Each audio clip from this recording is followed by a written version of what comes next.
Hi ನಮಸ್ಕಾರ ಎಲ್ಲರಿಗೂ. ಇವತ್ತು ನಾನು ಮಟನ್ ಪೆಪ್ಪರ್ ಮಸಾಲ ಹೇಗೆ ಮಾಡೋದು ಅಂತ ತೋರಿಸ್ತಾ ಇದ್ದೀನಿ. ಮಟನ್ ಪೆಪ್ಪರ್ ಮಸಾಲ ಅಂತಲೂ ಹೇಳ್ಬೋದು, ಇಲ್ಲ ಮಟನ್ ಪೆಪ್ಪರ್ ಡ್ರೈ ಅಂತಲೂ ಹೇಳ್ಬೋದು. ಇದಕ್ಕೆ ಅರ್ಧ kg ಮಟನ್ ತೊಗೊಂಡಿದ್ದೀನಿ. ಹಾಗೆ ಉಪ್ಪು ಅರಿಶಿನ ಹಾಕಿ 2 ಸರಿ ವಾಶ್ ಮಾಡ್ಕೊಂಡಿದ್ದೀನಿ. ಇದನ್ನು ಡ್ರೈ ಪ್ಯಾನಿಗೆ ಹಾಕ್ತಾಯಿದ್ದೀನಿ, ಎಣ್ಣೆ ಹಾಕ್ತಾಯಿಲ್ಲ. ಇಲ್ಲಿ ನಾನು ಮಟನ್ ರೆಸಿಪೀಸ್ನ ನಾನು ಮಾಡುವಾಗ ಎಣ್ಣೆ ನಾನು ಯೂಸ್ ಮಾಡೋದಿಲ್ಲ. ಯೂಶ್ವಲಿ ಬಿರಿಯಾನಿ ಒಂದಕ್ಕೆ ಹಾಕೋತೀನಿ ಅಷ್ಟೇ. ಇನ್ನು ಸಾಂಬಾರು ಗ್ರೇವಿ ಏನು ಮಾಡೋಕ್ಕಿದ್ರೂ ನಾನು ಯೂಸ್ ಮಾಡಲ್ಲ ಎಣ್ಣೆನ. ಹಾಗೆಯೇ ಹಾಕಿ ಮಾಡ್ತೀನಿ, ಅದರಲ್ಲೇ ಎಣ್ಣೆ ಬಿಡುತ್ತಲ್ವ, ಹಾಗಾಗಿ ನಾನು ಎಣ್ಣೆ ಯೂಸ್ ಮಾಡಲ್ಲ. ಇದನ್ನು ಡ್ರೈಯಾಗಿ ಹಾಕ್ಕೊಂಡಿದ್ದೀನಿ. ಅದಕ್ಕೆ ಉಪ್ಪು ಹಾಗೆ ಅರಿಶಿನ ಹಾಕಿ ಡ್ರೈ ಆಗೋದಕ್ಕೆ ಬಿಡ್ತೀನಿ. ಹಾಗೆಯೇ ನೀವೆಲ್ಲ ಕೇಳ್ಬೋದು, ಇವಾಗ ಧನುರ್ಮಾಸ ಟೈಮಲ್ಲಿ ನಾನ್ ವೆಜ್ ರೆಸಿಪಿ ತೋರಿಸ್ತಾ ಇದ್ದೀರಲ್ಲ, ತಿಂತೀರಾ ಅಂತ ಹೇಳ್ಬಿಟ್ಟು. ಹೌದು, ನಾವು ತಿಂತೀವಿ. ನಮ್ಮ ಮನೆಯಲ್ಲಿ ಹಿಂದಿಂದ ಆ ಥರ ಎಲ್ಲ ಏನು ನಡೆಸ್ಕೊಂಡು ಬಂದಿಲ್ಲ. ಹಾಗಾಗಿ ನಾವು ಮಾಡ್ತೀವಿ. ಕೆಲವರು ಮಾಡ್ತಾರೆ ಧನುರ್ಮಾಸ, ಹಾಗೆ ಕಾರ್ತಿಕ ಮಾಸ, ಶ್ರಾವಣ ಮಾಸ ಆ ಥರ ಎಲ್ಲ ರೂಢಿಸ್ಕೊಂಡಿರ್ತಾರೆ. ನಮ್ಮ ಮನೆಯಲ್ಲಿ ಆ ಥರ ಎಲ್ಲ ಏನು ರೂಢಿಸ್ಕೊಂಡಿಲ್ಲ. ನಮ್ಮ ಮನೇಲಿ ಹಿಂದಿಂದನೂ ಆ ಥರದ್ದೆಲ್ಲ ಅಭ್ಯಾಸ ಮಾಡ್ಕೊಂಡಿಲ್ಲ. ಹಾಗೆಯೇ ಇದನ್ನು ಒಂದು ಕಡೆ ಡ್ರೈ ಆಗೋದಕ್ಕೆ ಬಿಟ್ಟಿದ್ದೀನಿ ಸ್ಟವ್ ಮೇಲೆ.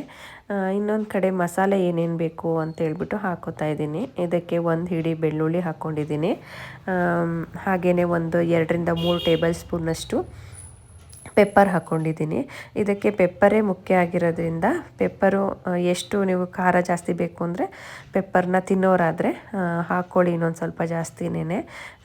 ಹಾಗೆಯೇ 1-2 ಸ್ಪೂನಷ್ಟು ಜೀರಿಗೆ ಹಾಕ್ಕೊಂಡಿದ್ದೀನಿ. ಹಾಗೆ 1 ಹಿಡಿ ಒಣಮೆಣಸಿನ್ಕಾಯಿ ಕೂಡ ಹಾಕೋತಾ ಇದ್ದೀನಿ. ಒಣಮೆಣಸಿನ್ಕಾಯಲ್ಲಿ 2 ಥರದ್ದೂ ನಾನಿಲ್ಲಿ ಯೂಸ್ ಮಾಡಿದ್ದೀನಿ, ಬ್ಯಾಡಗಿ ಹಾಗೆ ಗುಂಟೂರು ಎರಡನ್ನೂ ಯೂಸ್ ಮಾಡಿದ್ದೀನಿ. ಇದರಲ್ಲೂ ಸ್ವಲ್ಪ ಖಾರ ಇರುತ್ತೆ, ಹಾಗಾಗಿ ಪೆಪ್ಪರು ಮತ್ತು ಇದು 2 ಬ್ಯಾಲೆನ್ಸ್ ಆಗುತ್ತೆ. ಖಾರನ ನೋಡಿಕೊಂಡು ಹಾಕ್ಕೊಳ್ಳಿ, ಮಕ್ಕಳು ತಿನ್ನೋದಾದರೆ ಸ್ವಲ್ಪ ನೋಡಿಕೊಂಡೇ ಹಾಕ್ಕೊಳ್ಳಿ. ನಂತರ ಇಲ್ಲಿ 1 ಹಿಡಿ ಕರಿಬೇವಿನ ಸೊಪ್ಪು ಹಾಕ್ಕೊಂಡಿದ್ದೀನಿ, ವಾಶ್ ಮಾಡಿ ಡ್ರೈ ಮಾಡ್ಕೊಂಡಿರೋಂಥ ಕರಿಬೇವಿನ ಸೊಪ್ಪು. ಹಾಗೆಯೇ ಅದಕ್ಕೊಂದು 2 ಸ್ಪೂನಷ್ಟು ನೀರು, ಗ್ರೈಂಡ್ ಮಾಡೋದಕ್ಕೆ ಎಷ್ಟು ಬೇಕು ಅಷ್ಟು ಮಾತ್ರ ಹಾಕ್ಕೊಂಡು ಗ್ರೈಂಡ್ ಮಾಡ್ಕೊಂಡಿದ್ದೀನಿ. ಮೀಡಿಯಮ್ ಆಗಿ ಗ್ರೈಂಡ್ ಮಾಡ್ಕೊಂಡಿದ್ದೀನಿ. ನಿಮಗೆ ಬೇಕು ಅಂದರೆ ಫೈನ್ ಪೇಸ್ಟ್ ಕೂಡ ಮಾಡ್ಕೊಳ್ಳಿ. ಬಾಯಿಗೇನು ಸಿಗಬಾರ್ದು, ಮಕ್ಕಳೆಲ್ಲ ತಿನ್ನೋಕ್ಕಾಗೋದಿಲ್ಲ, ಬೆಳ್ಳುಳ್ಳಿ ಪೆಪ್ಪರ್ದು ಎಲ್ಲ ಸಿಕ್ಕರೆ ತಿನ್ನೋಕ್ಕೆ ಹಿಂಸೆ ಮಾಡ್ಕೋತಾರಲ್ವ, ಹಾಗೆ ಇದ್ದವರೆಲ್ಲ ಸ್ವಲ್ಪ ಫೈನ್ ಪೇಸ್ಟೇ ಮಾಡ್ಕೊಳ್ಳಿ. ನಾನಿಲ್ಲಿ ಮೀಡಿಯಮ್ ಆಗಿ ಗ್ರೈಂಡ್ ಮಾಡ್ಕೊಂಡಿದ್ದೀನಿ. ಅದನ್ನು ಹಾಕಿ ಹಾಗೆ ಜಾರಲ್ಲಿರುವಂತಹ ಸ್ವಲ್ಪ ಮಸಾಲೆ ಏನಿದೆ ಅದಕ್ಕೂ ಸ್ವಲ್ಪ ನೀರು ಹಾಕಿ ಹಾಕ್ಕೊಳ್ಳಿ.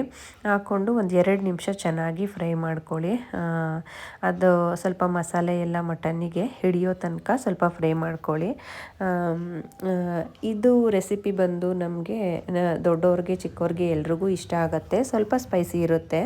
ಇದು ಬಾಣಂತಿಯರಿಗೆ ತುಂಬ ಒಳ್ಳೆಯ ರೆಸಿಪಿ ಅಂತಲೇ ಹೇಳ್ಬೋದು. ಇದು ನಾನ್ ವೆಜ್ ತಿನ್ನೋರಾದರೆ ವಾರದಲ್ಲಿ 2 ದಿವಸ 3 ದಿವಸ ಈ ರೆಸಿಪಿನ ಮಾಡಿ ಕೊಡ್ಬೋದು. ಸಣ್ಣ ಮಕ್ಕಳಿರ್ತಾರಲ್ಲ, ತಾಯಂದಿರಿಗೆ ಅದನ್ನು ಕೊಡ್ಬೋದು. ಯಾಕೆ ಅಂದರೆ ಇದರಲ್ಲಿ ಯೂಸ್ ಮಾಡಿರೋಂಥ ಪದಾರ್ಥಗಳೆಲ್ಲ ಹೀಟಿನ ಪದಾರ್ಥಗಳಾಗಿರೋದ್ರಿಂದ ಬೆಳ್ಳುಳ್ಳಿ, ಪೆಪ್ಪರು ಇದೆಲ್ಲ ಒಳ್ಳೆಯದು ಬಾಣಂತಿಯರಿಗೆ, ಹೆಲ್ತಿಗೆ ತುಂಬ ಒಳ್ಳೆಯದು ಇದು. ಹಾಗಾಗಿ ಇದು ರೆಸಿಪಿ ತುಂಬ ಚೆನ್ನಾಗಿರುತ್ತೆ, ಅವರಿಗೆ ಕೊಡ್ಬೋದು. ಇದನ್ನು ಹೀಟಿನ ಪದಾರ್ಥ ಇರೋದ್ರಿಂದ ಶೀತದ ಐಟಮ್ ಎಲ್ಲ ಕೊಡೋದಿಲ್ಲ ಅಲ್ವಾ, ಹಾಗಾಗಿ ಇದು ತುಂಬ ರುಚಿಸುತ್ತೆ ಕೂಡ ಅವ್ರ ಬಾಯಿಗೆ, ತುಂಬ ಚೆನ್ನಾಗೂ ಇರುತ್ತೆ. ಹಾಗೆಯೇ ನಾವುಗಳು ಕೂಡ ತಿನ್ಬೋದು. ಈ ಶೀತದ ಟೈಮಲ್ಲಿ ಒಂದು ಸ್ವಲ್ಪ ಕೆಮ್ಮು ನೆಗಡಿ ಎಲ್ಲ ಆಗಿರುತ್ತಲ್ಲ, ಅಂಥ ಟೈಮಲ್ಲಿ ಇದು ಬಾಯಿಗೆ ತುಂಬ ರುಚಿಸುತ್ತೆ, ತುಂಬ ಚೆನ್ನಾಗೂ ಇರುತ್ತೆ. ನೋಡಿ, ಇಲ್ಲೊಂದು ಸ್ವಲ್ಪ ನನಗೆ ಡ್ರೈ ಅನ್ನಿಸ್ತು, ಹಾಗಾಗಿ ಇನ್ನೊಂದು ಸ್ವಲ್ಪ ನೀರು ಹಾಕ್ಕೋತಾ ಇದ್ದೀನಿ.